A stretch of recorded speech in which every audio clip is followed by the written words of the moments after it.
Hey everyone, today I'm going to be talking about the latest album from Mayhem, Daemon, or Daemon depending on how you read the spelling. It's their 6th full-length album and it is out on October the 25th via Century Media Records. I hope that you're looking forward to it because I certainly was, and I'm very interested to do a little bit of a dive into this album. How many heavy metal bands can really be called seminal?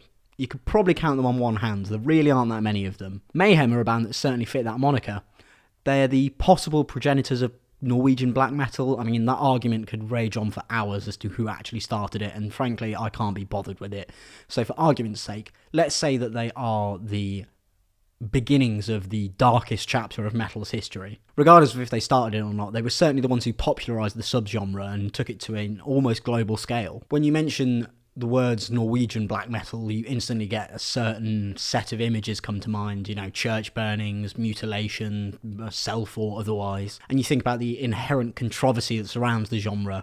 Mayhem in particular have quite a checkered past. If you want to know more about that, then go and look on the internet, or watch Lords of Chaos. It's a decent enough film.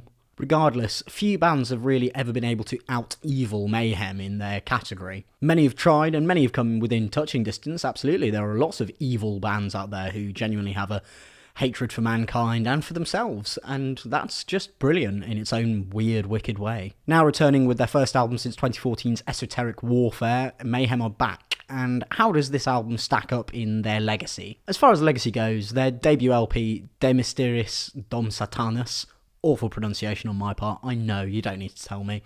That was a seminal album. With it, Mayhem captured the essence of evil and weaved it into rhapsodies of hellfire, snaking wiry guitars and thunderous bass lines atop a dexterous blasting percussive assault. It was all topped off with gargling screams that sound like diabolical possession, and with the new album Daemon, they pretty much stick rigidly to that formula. You can hardly blame them, this is no bad thing, because they helped map the blueprint. Bands that birth genres are often constricted to them, as I discussed in the Alcest review that you may have seen, and it's not always a bad thing. Sometimes doing what has worked before just works again and again. It's the old adage of, if it ain't broke, don't fix it. Look at AC/DC, Motorhead, Slayer, all these bands who have a signature sound that they don't really deviate from, and it works. You know what you're getting from their albums, and there's a kind of morbid comfort to it. So this album sounds quintessentially Mayhem. From the opening notes of opening song, The Dying False King, you're sidelined by a sense of immediacy and validity.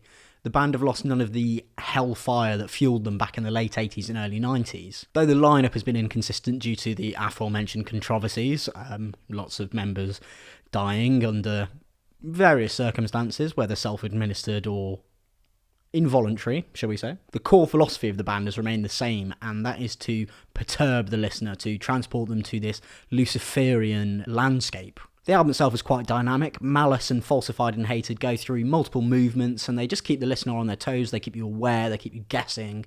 These aren't formulaic black metal songs, even though they do stick to a broad sense of formula. The entire album has a cohesive stream of consciousness and flow to it.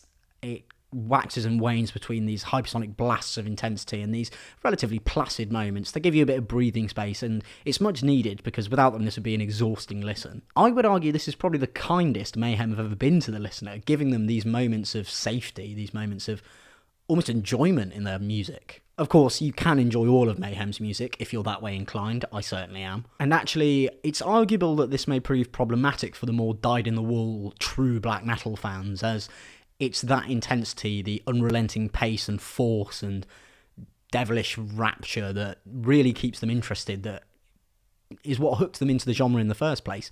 So to have that absent on this record, maybe not the most positive of things. But for listeners looking for something a little bit more dynamic from a band like Mayhem, then this album's not a bad way to go. For me, the mid-tempo moments on this album are where the band really hit their stride. Aeon Demonium starts with these lumbering, pounded tom drums and this chanting incantation, and the rhythms of Finale Invoke the Oath finish in spectacular fashion. It's just a way of piquing the interest for any listener, really, as morbid as it may be. Even if you've never listened to Mayhem before, this is a pretty good starting point. Though I would recommend you start with the debut, as it is seminal, as I've said.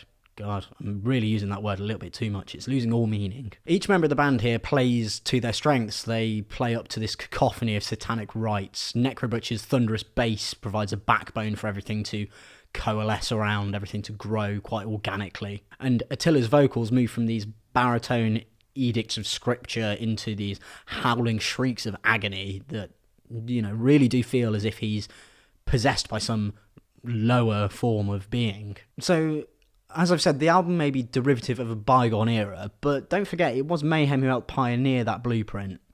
So you can't blame them. Again, going back to the argument of Slayer, Motorhead, AC/DC, Black Sabbath, whoever you want to name, whoever you want to chuck out there that kind of stayed the same. It's a formula that works, but it's not formulaic. The end result is that this album is a thrilling journey through the 7 circles that leaves a path of destruction in its wake. It's not the most extreme album you're going to find in 2019, and by virtue of the back catalogue, it's probably not the best Mayhem album either, but it's more than worth your time. It's a hell of a listen, if you'll pardon the pun, and it's a lot finer than many of their peers are able to achieve at this point in the game. Right, thank you very much for watching. Just a brief one today, just a little glimpse into the hell that is black metal. If you'd like to see more video reviews anytime soon, they will be coming pretty thick and fast, hopefully, time permitting. So feel free to subscribe to this channel if you enjoyed what you saw. And most importantly, when the album comes out, please come back and let me know your thoughts on it. I'm really curious to hear from people who are more dyed-in-the-wool Mayhem fans than I am. I will admit, although I've heard all their records, I can't call myself a super fan. So getting someone else's perspective would be really interesting, and hopefully we can have a pretty nice discussion about it. Seems a bit weird to use the word nice in conjunction with Mayhem, but stranger things have happened. It is 2019. Once again, just to round out, Mayhem's 6th album, Daemon, will be out on the 25th of October via Century Media Records. You can go and pick it up. There'll be a link below if you want to pre-order it, which you should, because it's definitely worth your time. Thanks again for watching, and hopefully I'll see you in the very near future.